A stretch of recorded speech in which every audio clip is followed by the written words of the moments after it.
I've never thought about where I fit in the sport landscape. But what I do know is when you think of, it's so weird to think of myself at times as a household name. And I remember my coach, Gary Winkler from Illinois, randomly was in Canada with his wife. He was like in Vancouver somewhere. This is when I was still racing. And his wife, they know who I am in Illinois, right? Like, you know, in that ecosystem. And he came back and told me the story of how his wife was in Vancouver somewhere, like, or in BC. She was in the back of a cab and asked the cab, have you ever heard of Perdita Felicien? Just randomly, right? And he's like, yeah, she's the hurdler. She's the sprinter, right? And him coming back and his wife being like, so like, oh my God, like how, you know what I mean?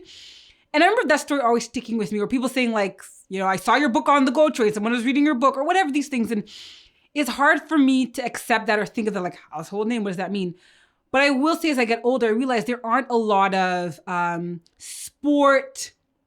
women in sport, especially Black women in sport who have the platform that I have and have, you know, if not necessarily the face recognition, but the name recognition that I have. Like you might not know how to say my name, but if you see it written down or something, like you know it. And maybe the face recognition too, I don't know. But I was like, when I accepted that, I was like, yeah, I am, you know, the first Canadian woman of any race in anything in track and field to win a gold medal at the World Championship. First, until this day, as of this interview, the only.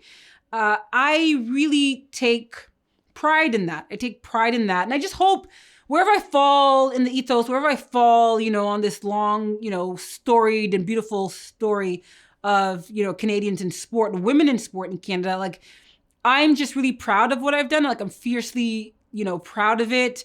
I've worked really hard to make sure I don't just see myself in the lens of Athens.